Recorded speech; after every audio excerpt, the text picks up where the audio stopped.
जनाब, पाकिस्तान जो एक अरसे से माशी मुश्किलात का शिकार है, लेकिन जो नाजुक सूरत हाल अब है वो पहले आपको देखने में नहीं आती। इस वक्त जो अफराद दर है वो 27% से ज्यादा है, यानी कि गुज़िश्ता 48-49 बरस के रिकॉर्ड जो है वो टूट गए हैं। उसी तरह हमारी जो मकामी करेंसी है पाकिस्तानी रुपया, वो मुसलसल गिरावट का शिकार है, और एक मफरूजा था कि IMF की ट्रांच मिलेगी तो उसके बाद संभल जाएगा, तो वो भी गलत साबित हुआ। फिर इसी तरह आप देखते हैं कि जो ज़र मुबादला के ज़खायर हैं वो पिछले बरस अगस्त सितंबर में तकरीबन 20 अरब डॉलर से ज्यादा हुआ करते थे, आज वो घटकर 8.6 अरब रह गए हैं।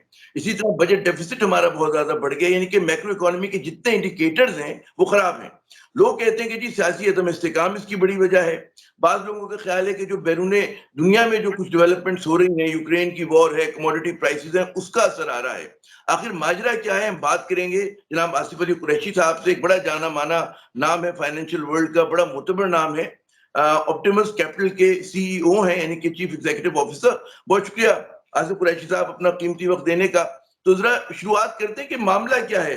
अंदरूनी जो है डोमेस्टिक इश्यूज हैं कि जो हमारी इकोनॉमी के ऊपर बहुत ज्यादा असरअंदाज हो रहे हैं, या ज्यादा जो बैरूनी जो कहते हैं ना दुनिया के जो इश्यूज हैं उसकी वजह से हमारी ये जो है दिगरगुन सूरत हाल है। जी जी आमिर साहब, बहुत शुक्रिया कि आपने मुझे दावत दी इस मौजू पर बात करने के लिए। जिस तरह आपने खुद इंट्रोडक्शन में कहा, दोनों फैक्टर्स हैं जो पाकिस्तान का करंट जो मौजूदा माशी बहरान है, इसके दो जाविये हैं। एक ग्लोबल क्राइसिस है, ग्लोबल डायमेंशन, और दूसरा जो है डोमेस्टिक डायमेंशन है। ग्लोबल डायमेंशन की अगर आप बात करें तो ग्लोबली कमोडिटी प्राइसेस पिछले 6 से 12 महीने में बहुत ज्यादा तेजी से बढ़ी हैं। जिस वक्त PTI की गवर्नमेंट थी उस वक्त से ही इंटरनेशनल प्राइसेस जो थी वो बढ़ना शुरू हो चुकी थी, और उसके बाद मार्च अप्रैल के बाद उसमें बड़ा शार्प इंक्रीज आया। अब कुछ रिडक्शन आई है पिछले कुछ हफ्तों के दौरान। तो एक तो ग्लोबली इन्फ्लेशन जो है वो मल्टी डेकेड हाई पे जा चुकी है, ना सिर्फ पाकिस्तान में और डेवलपिंग कंट्रीज में, बल्कि इवन डेवलप वर्ल्ड के अंदर भी यही सूरत हाल है। इसी हाई इन्फ्लेशन की वजह से US के इंटरेस्ट रेट्स भी बढ़ना शुरू हो चुके हैं, इमर्जिंग मार्केट से पैसे निकल रहे हैं। वीकर कंट्रीज के लिए मुश्किलात बढ़ती जा रही हैं कि वो इंटरनेशनल मार्केट्स को टैप कर सकें, और साथ ही ग्लोबल रिसेशन का भी फेयर पैदा हो चुका हुआ है। पाकिस्तान की एक्सपोर्ट की जो कमोडिटीज हैं उनकी डिमांड में कमी नजर आ रही है। तो ये तो ग्लोबल फैक्टर्स हैं। जो दूसरा डायमेंशन है जिसने इस प्रॉब्लम को ज्यादा कॉम्प्लिकेट कर दिया पाकिस्तान के लिए, वो डोमेस्टिक पॉलिटिकल अनसर्टेनिटी है, क्योंकि पाकिस्तान की इकोनॉमी की जो स्ट्रक्चरल वीकनेसेस हैं वो इस पॉलिटिकल अनसर्टेनिटी की वजह से ज्यादा प्रोमिनेंट हो गई हुई हैं, और साथ ही हमें फ्लड्स का, सैलाब की सूरत हाल का भी सामना है, और ग्लोबल जो कमोडिटी प्राइसेस हैं वो भी हेल्प नहीं कर रही। पाकिस्तान की इकोनॉमी की अपनी स्ट्रक्चरल वीकनेसेस जो हैं वो हम मजीद डिस्कस भी कर लेंगे आगे। उसमें मैक्रो इकोनॉमिक चैलेंजेस जो हैं हमारे फिस्कल साइड के, बजट की साइड के और एक्सटर्नल अकाउंट के, वो दोनों काफी पेचीदा हैं। कि हमारी इकोनॉमी इतनी मतलब है तरक्की याफ्ता नहीं है कि जो आलमी रिसेशन हो या जो उसमें डेवलपमेंट हो उसका असर हमारे ऊपर आया करता है। तो इस मरतबा क्या ये जो आपने फरमाया कि जी क्योंकि हमारे जो है दाखिली सियासी सूरत हाल बहुत पेचीदा है और बड़ा अदम इस्तेकाम है, उसने हालात को मजीद पेचीदा कर दिया, कि ये वजूहात हैं जैसे कि आप खुद कह रहे थे? जी आमिर सर, एग्जैक्टली ऐसी ही सूरत हाल है। जिस तरह मैंने अर्ज की कि PTI के दौर में ही उनकी जो आखिरी कुछ माह थे उस पर ग्लोबल कमोडिटी प्राइसेस में बड़ा शार्प इंक्रीज आया था। बट अनफॉर्चुनेट बात यह थी कि लोकल मीडिया ने और ओपोजिशन, उस वक्त की ओपोजिशन और करंट गवर्नमेंट, उन्होंने सारा मलबा जो था वो PTI की गवर्नमेंट में डालने की कोशिश की, और जब उन्होंने गवर्नमेंट टेक ओवर कर ली तो इंटरनेशनल हालात और ज्यादा खराब हो चुके हुए हैं। तो अब वही चीज जो जिस पे वो क्रिटिसाइज कर रहे थे उस वक्त PTI को, आज PTI उनको क्रिटिसाइज कर रही है। इनमें कुछ फैक्टर्स जो हैं वो जाहिर, इसमें कोई शक नहीं कि वो पॉलिटिकल अनसर्टेनिटी की वजह से बहुत ज्यादा कॉम्प्लिकेट हो चुके हैं, बट इसमें इंटरनेशनल एलिमेंट्स का भी बड़ा रोल है। और साथ ही पाकिस्तान की इकोनॉमी का, अगर मैं, क्योंकि हमारा हमेशा से जो वीक पॉइंट रहा है वो एक्सटर्नल अकाउंट रहा है, अगर मैं आपको सिर्फ नंबर दे सकूं दो, वो ये कि 17.5 अरब डॉलर का तकरीबन हमने करंट अकाउंट डेफिसिट किया फिस्कल ईयर 2022 में, जो कि जून में खत्म हुआ है अभी। और 17.5 बिलियन डॉलर के करंट अकाउंट डेफिसिट के अंदर जो दो बड़े इंपोर्ट आइटम थे, एक एनर्जी जिसमें ऑयल, गैस और कोल, वो 26 अरब डॉलर की हमने इंपोर्ट की, और तकरीबन 9 बिलियन डॉलर की हमने फूड की इंपोर्ट की। तो दो आइटम अकेले 35 अरब डॉलर थे। तो ये इन दो आइटम्स की वजह से हमारे एक्सटर्नल फाइनेंसेस के ऊपर और बजटरी फाइनेंसेस के ऊपर दोनों पे बहुत ज्यादा दबाव है, और साथ ही हमारी एक्सपोर्ट बेस जो है वो भी बहुत नैरो है। पाकिस्तान ग्लोबल क्राइसिस में जिस वक्त इंटरनेशनल कमोडिटी प्राइसेस नीचे आना शुरू हो जाए, स्पेशली एनर्जी की, तो हम जनरली उसमें बेनिफिट करते हैं।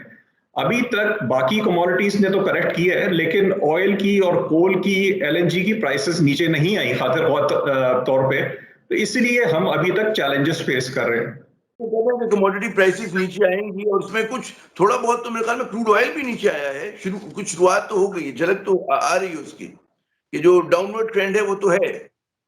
जी जी, बिल्कुल सही फरमा रहे हैं आप। पिछले कुछ माह में कीमतों में नुमाया कमी हुई है, और खाली क्रूड ऑयल नहीं, क्रूड ऑयल तो एंड प्रोडक्ट में यूज नहीं होता। जो प्रोडक्ट्स थी, पेट्रोलियम प्रोडक्ट्स जिसमें डीजल और पेट्रोल, जिनकी इंटरनेशनल प्राइसेस क्रूड ऑयल की निस्बत कहीं ज्यादा बढ़ चुकी हुई थी, उनमें नुमाया गिरावट आई है, लेकिन उसका बेनिफिट कंज्यूमर्स को पास नहीं हो पाया, क्योंकि हमारी रुपया जो है उसने बहुत ज्यादा डिप्रिशिएट किया, और प्लस आईएमएफ की रिक्वायरमेंट थी कि आपको काफी सारे टैक्सेस लगाने हैं पेट्रोलियम प्रोडक्ट्स पे। तो इन दो रीजंस की वजह से हम नुमाया कमी नहीं कर सके। उम्मीद ये की जा रही थी, जो हमें तसल्ली दी जा रही थी पाकिस्तानियों को, कि जी आईएमएफ से हमारी जब डील हो जाएगी, उनकी ट्रांच आ जाएगी, तो रुपया संभल जाएगा। संभलने से मसला ये नहीं था कि अप्रिशिएट करेगा, लेकिन कम से कम जहां पर है वहां टिका रहेगा। लेकिन वो उम्मीदें पूरी नहीं हो रही, क्यों? देखिए आमिर साहब, इसके ये जरा कॉम्प्लिकेटेड सी प्रॉब्लम बन गई हुई है पाकिस्तान के लिए। उसकी वजह ये है कि एक तो हमारा करंट अकाउंट डेफिसिट है, जो हमारा साल का जारी खसारा होता है। उसके अलावा जो पुराने हमने लोन्स लिए हुए हैं, उनकी रीपेमेंट भी ड्यू हो रही होती है। पाकिस्तान के सालाना जो इस वक्त करंट फिस्कल ईयर में 2023 में जो डेट रीपेमेंट्स एस्टिमेटेड है वो 20 से 22 अरब डॉलर की हैं। तो अगर करंट अकाउंट डेफिसिट आपका 8 से 10 अरब डॉलर भी आ जाए, आपकी ग्रॉस फाइनेंसिंग नीड बहुत ज्यादा है। और ना सिर्फ ग्रॉस फाइनेंसिंग नीड ज्यादा है, बल्कि इंटरनेशनल हालात जो है वो फेवरेबल नहीं है। और साथ हमारी जो लोकल जो पॉलिटिकल सूरत हाल है, इसमें पॉलिटिकल लेजिटिमेसी ना होने की वजह से, या कम होने की वजह से, या एटलीस्ट परसेप्शन के ये गवर्नमेंट जो है बहुत ही वीक गवर्नमेंट है, तो काफी मुश्किलात का सामना करना पड़ रहा है कि जहां से हमें ट्रेडिशनली सपोर्ट मिल जाए करती थी फ्रेंडली कंट्रीज से या कमर्शियल सोर्सेज से, तो वो पैसे हमें नहीं मिल पा रहे। और हमारा जो करंट अकाउंट और एक्सटर्नल डेट रीपेमेंट्स के अलावा जो मेन चैलेंज है, वो हमारा रिजर्व लेवल बड़ा कम है। हम 8 अरब डॉलर के करंट रिजर्व लेवल के ऊपर बैठे हुए, जो बमुश्किल 1.25 महीने की इंपोर्ट के बराबर है। और इस वक्त जो चैलेंजेस है वो पाकिस्तान तक लिमिटेड नहीं है। हम जिन कंट्रीज की एग्जांपल दिया करते थे, बांग्लादेश की बड़ी एग्जांपल देते थे। बांग्लादेश की करेंसी 2 दिन पहले तकरीबन 11% से डिप्रिशिएट हुई। तो ये क्राइसिस हर मुल्क को हिट कर रहा है। बांग्लादेश का जो करंट अकाउंट डेफिसिट है वो पाकिस्तान से ज्यादा बढ़ गया हुआ है। इजिप्ट के अंदर ये मसाइल हैं, काफी अफ्रीकन कंट्रीज भी फेस कर रही हैं। लेकिन बहरहाल वहां पे पॉलिटिकल स्टेबिलिटी ज्यादा है, तो वहां पे ये चैलेंजेस करेंसी के, बॉन्ड यील्ड्स के जो पाकिस्तान में है, वो उन ममालिक में शायद नजर नहीं आएंगे, या कम अगर हैं तो पाकिस्तान की निस्बत काफी कम होंगे। उसका मतलब है जो हमारी हुकूमत कह रही है, मुफ्ती इस्माइल साहब जो कह रहे हैं, तो उनकी बात का यकीन किया जाए कि उनके बस से बाहर है। वो जो लाचारगी का इजहार करते हैं हमारे वजीर आजम साहब भी, और हमारे मतलब फाइनेंस मिनिस्टर भी, और दीगर वज़रा भी, कि जी हमारे हाथ में तो कुछ भी नहीं है, जो भी करना है वो आईएमएफ ने करना है, और हमारा कोई गेम प्लान नहीं चल सकता। हमने अपने आप को हालात के रहमो करम पे छोड़ा हुआ है। तो ये तासुर बिल्कुल सही दे रहे हैं, वो इसका मतलब है। आमिर साहब, इसके दो पहलू हैं। वो ये है कि जिस तरह मैंने पहले अर्ज की कि जिस तरह कमोडिटी प्राइसेस पीटीआई दौर में ही ग्लोबली बढ़ना शुरू हो गई थी, लेकिन इसी ओपोजिशन ने उन प्राइसेस का सारा ब्लेम जो था पीटीआई गवर्नमेंट पे डाल दिया कि पेट्रोल की कीमत बढ़ती थी, इंटरनेशनल प्राइस ऊपर जाने की वजह से उसको पेट्रोल बम कह दिया जाता था। और हर वक्त मीडिया यही बता रहा होता था कि आज एलएनजी के कितने कार्गो आए, कितने नहीं आए, और हमने इस प्राइस पे नहीं लिया और इस प्राइस पे लिया। तो वो सारा प्रेशर मीडिया और ऑपोजिशन ने जो डाला, आज वो उनको वापस आके हॉन्ट भी कर रहा है कि उन्होंने ऐसे ऐसे क्लेम्स किए जो कि रियलिस्टिक नहीं थे, उन चीजों के लिए ब्लेम किया जो कि उस जमाने की गवर्नमेंट के कंट्रोल से बाहर थी।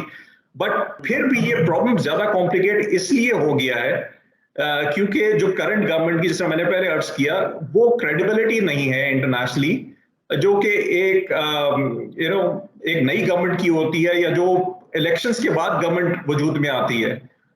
जितने भी रिफॉर्म्स पाकिस्तान में पिछले क्राइसिस में हुए हैं, चाहे वो 2008 के क्राइसिस में हुए, या 2013 में हुए, या 18 में हुए, तो वो सारे रिफॉर्म्स उन क्राइसिस के बाद न्यूली इलेक्टेड गवर्नमेंट्स ने किए आके।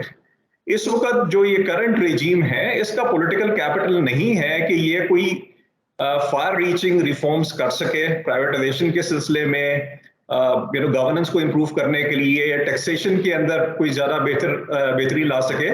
तो ये सारे फैक्टर्स हैं जो मिला के इस वक्त पाकिस्तान की प्रॉब्लम को काफी कॉम्प्लिकेट कर रहे हैं। तो आपको पूरे 5 बरस चाहिए होते हैं, अभी ये अगले 8-9 महीने में, जिसमें भी लोगों को शुबा है कि पूरे होते हैं नहीं होते।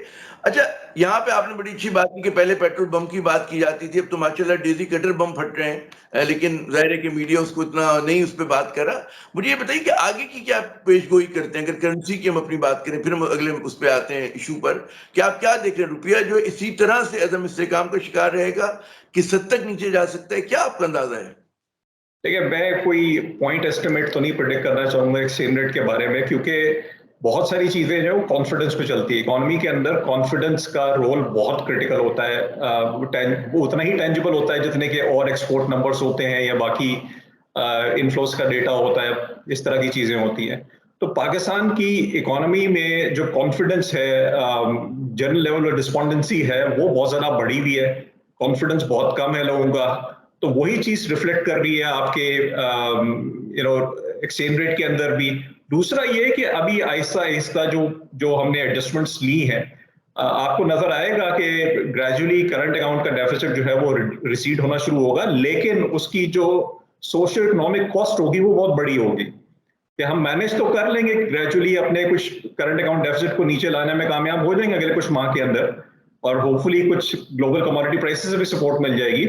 लेकिन आपकी जो कॉस्ट होगी in terms of unemployment, in terms of lower growth, वो बहुत ज्यादा हाई होगी। और दूसरा जो साथ मसला है वो, जिस तरह मैंने पहले अर्ज की, कि हमारे जो फॉरेन एक्सचेंज रिजर्व लेवल है वो खतरनाक हद तक लो है। अभी आईएमएफ के पैसे मिले हैं, पहले हमें बताया गया था कि आईएमएफ के पैसे रिलीज होने के फौरन बाद मिडल ईस्ट से काफी बड़े अमाउंट्स हमें रिसीव हो जाएंगे। अभी तक तो वो अमाउंट्स नजर नहीं आ रहे। अब इनको कोई ना कोई ऐसे मेजर्स लेने पड़ेंगे कि जिसके नतीजे में हम खातिर ख्वाह तरीके से अपना एफएक्स रिजर्व लेवल जो है वो बढ़ा सके। चाहे हमारे पास कोई $3.5 बिलियन का गोल्ड स्टेट बैंक के पास पड़ा हुआ है, स्टेट बैंक की अपनी ओनरशिप है, चाहे उसको प्लेज करना पड़े तो उसको प्लेज करें और इंटरनेशनली बोरो करें, या और कुछ कंट्रीज से जाके हेल्प लाने की कोशिश करें। और साथ ही हमें एनर्जी कंजर्वेशन के मेजर्स पे जाना पड़ेगा। एनर्जी इंपोर्ट, जिस तरह मैंने पहले अर्ज की थी, तकरीबन $26 अरब के हमने पिछले साल इंपोर्ट की। हम इन लेवल्स ऑफ एनर्जी इंपोर्ट को सस्टेन नहीं कर सकते। तो हम दुनिया के तमाम ममालिक एनर्जी कंजर्वेशन की तरफ जा रहे हैं, अपने बड़े ड्रास्टिक किस्म के मेजर्स ले रहे हैं। इवन डेवलप कंट्रीज बहुत ज्यादा ले रही हैं, और पाकिस्तान में अभी तक इसकी अवेयरनेस नहीं है, और ये रियलाइजेशन ही नहीं है शायद कि हम इतने बड़े सीरियस क्राइसिस में हैं। जो बॉडी लैंग्वेज, हमारे एक दोस्त ने बड़ा अच्छा तर्जुमा किया कि बदन बोली जो है हमारे हुक्मरानों की, मिफ्ता इस्माइल साहब की, आप कह लें शहबाज शरीफ साहब की, वो जब बिजनेसमैन से इंटरेक्ट करते हैं, सरमायाकारों से बातचीत करते हैं, बिजनेस बॉडीज हैं उनसे बातचीत करते हैं, तो क्या उम्मीद दिला पाते हैं? लोग उनसे मिलकर खुश होते हैं, उनका हौसला बुलंद होता है, टूट जाता है, रही सही हिम्मतें भी खत्म हो जाती हैं, क्या होता है? आप बिल्कुल सही फरमा रहे हैं। जो लीडरशिप की बॉडी लैंग्वेज जो होती है वो बड़ी क्रिटिकल होती है। जिस तरह आप इंटरनेशनल लेवल पे अपने रिलेशंस मेंटेन करते हैं, दूसरे लोगों से इंटरेक्ट कर रहे होते हैं, या पॉलिटिकली अपनी आवाम के साथ एंगेज करते हैं, क्या चीज आप उनको कन्वे कर पाते हैं अपने अल्फाज के अलावा अपनी बॉडी लैंग्वेज के जरिए। तो वो, उसमें कोई शक नहीं कि पाकिस्तान में जो करंट लीडरशिप है वो कॉन्फिडेंस नहीं दे पा रही, और लोगों को काफी शकूक है कि ये गवर्नमेंट कहते ये रोजाना है कि जी अगस्त 2023 तक चलेंगे, लेकिन लोगों को शकूक है कि क्या ये चल पाएंगे, अगर ये जाएंगे तो कितनी जल्दी जाएंगे, नया सेटअप क्या होगा, और किस किस्म के ऑपोजिशन, जो करंट ऑपोजिशन है उसके खिलाफ क्या ये कोई एक्सट्रीम मेजर तो नहीं ले लेंगे, उसकी वजह से क्या मजीद को पॉलिटिकल अनसर्टेनिटी तो नहीं आ जाएगी। तो ये सारे फैक्टर्स हैं जिनका वाहिद हल जो इस वक्त नजर आता है वो कोई पैनासिया नहीं है कि उसके सारे तमाम मसाइल हल हो जाएंगे। लेकिन इस सूरत हाल में बेहतर तरीका यही है कि एक ऐसी गवर्नमेंट की तश्कील हो जो कि अगले 5 सालों के लिए पावर एज्यूम करे, और उसका वाहिद तरीका यही है कि इलेक्शंस करा दिया जाए। और जाते जाते ये भी सवाल है, अगर ये अगस्त तक रह जाते हैं तो उस वक्त तक पाकिस्तान क्या क्या हशर होगा? ये भी बहुत बड़ा सवालिया निशान है जो लोगों को, जिसने बड़ा परेशान किया हुआ है।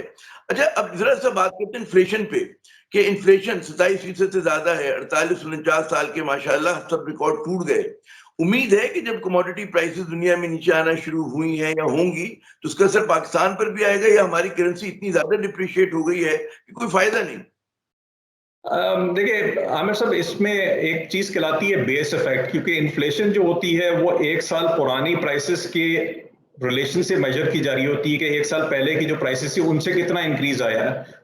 तो हम क्योंकि बहुत हाई बेस के ऊपर आ चुके हैं, करंट लेवल हमारा प्राइसेस का बहुत हाई है, तो अब ग्रेजुअली बेस इफेक्ट की वजह से ही इन्फ्लेशन अगले साल के शुरू से या इस साल के एंड से ही ग्रेजुअली नीचे आना शुरू होगी, लेकिन जो मेजर रिडक्शन है वो आपको मिडिल ऑफ नेक्स्ट ईयर से नजर आएगी। दूसरा ये कि हमारे यहाँ जो इकोनॉमी है वो जिस तेजी से वीक हो रही है तो डिमांड प्रेशर्स रिसीड करना शुरू करेंगे। तीसरी चीज जो है वो जिस तरह आपने कहा कि ग्लोबल कमोडिटी प्राइसेस नीचे आएंगी, आ रही हैं कुछ, तो उसका कुछ बेनिफिट पास होगा, ऑल्दो किसी हद तक डाइल्यूट हो जाएगा वो एक्सचेंज रेट की वजह से। तो आपको आहिस्ता आहिस्ता इन्फ्लेशन में रिडक्शन नजर आएगी। लेकिन जिस तरह मैंने पहले अर्ज की वो ये कि क्योंकि ग्रोथ बहुत नीचे जा रही है और जो सोशियो इकोनॉमिक कॉस्ट है इस इकोनॉमिक एडजस्टमेंट की वो बहुत बड़ी है, तो आप उसकी इन हेडलाइन नंबर्स की इंप्रूवमेंट के पीछे या उसके नीचे जो सूरत हाल होगी वो कोई इतनी हौसला अफजा नहीं होगी। मेरा आपसे आखिरी सवाल कि जाहिर है कि सोशो इकोनॉमिक कॉस्ट हम इसलिए दे रहे हैं कि हम आईएमएफ प्रोग्राम में गए हैं और बहुत सारे लोग कहते हैं कि जी नहीं जाना चाहिए था, लेकिन जाहिर है पाकिस्तान के पास कोई और मुतबादिल रास्ता नहीं था कि जी जाना था। क्या इस प्रोग्राम को आपके ख्याल में बेहतर निगोशिएट किया जा सकता था, या जो कुछ उन्होंने आईएमएफ ने किया वो बिल्कुल सही था, इसके अलावा कोई पाकिस्तान के पास और रास्ता नहीं है? मेरा नहीं ख्याल कि बहुत ज्यादा हमारे पास कोई लैटिट्यूड था कि हम आईएमएफ से जाके कोई ऐसी टर्म्स निगोशिएट कर लेते, क्योंकि हम एक क्रेडिबिलिटी गैप हमारा तमाम मल्टीलैटरल्स के साथ है। फिर इसमें और पॉलिटिकल फैक्टर्स भी आ जाते हैं। आपको भी अंदाजा है कि अभी पाकिस्तान के रिलेशंस विद द यूएस कैसे हैं, वो एक क्रिटिकल फैक्टर होता है आईएमएफ के प्रोग्राम के अंदर। और इस वक्त अगर आपको याद हो कि हमारे जो डिप्टी गवर्नर है लेकिन उन्होंने आर्टिकल भी लिखा था, इस वक्त मल्टीलैटरल्स जो इंटरनेशनल हैं, जो इंटरनेशनल फाइनेंशियल इंस्टीट्यूशंस हैं, उनका उनका जो उनकी जो रोल है, उनका जो करंट क्राइसिस के अंदर जो डेवलपिंग कंट्रीज फेस कर रही हैं, वो कोई रोल इतना हौसला अफजा नहीं है। वो तो बड़े अलूफ से नजर आ रहे हैं। हालांकि पाकिस्तान अकेला नहीं, बेतहाशा ममालिक हैं जो कि बड़े स्ट्रेस में जा चुके हुए हैं, लेकिन अभी तक आईएमएफ ने कोई बड़े बेल आउट पैकेजेस अनाउंस नहीं किए। वो अपने वही कन्वेंशनल रेसिपीज लेके आ गए हैं, वही फॉर्मूला लेके आ रहे हैं जो कि वो आम हालात में किसी भी मुल्क को देते हैं। तो ये पाकिस्तान के लिए इसमें कोई शक नहीं, बड़ी टफ सिचुएशन है और नजर नहीं आ रहा कि नियर टर्म में हम इस मुश्किल सूरत हाल से कोई खातिर ख्वाह तरीके से बाहर निकल सकते हैं। बहुत बहुत शुक्रिया आसिफ साहब। यकीनन के कहते हैं ना कि मुश्किल वक्त है तो सिर्फ हुकूमत को ही नहीं, पाकिस्तानियों को ही नहीं, बल्कि आईएमएफ को भी कुछ मुश्किल फैसले करने होंगे, out of the box solution लाने होंगे। हमें अगले जो है नैरेटिव्स मीडिया के वीडियो तक इजाजत दीजिएगा। खुदा हाफिज।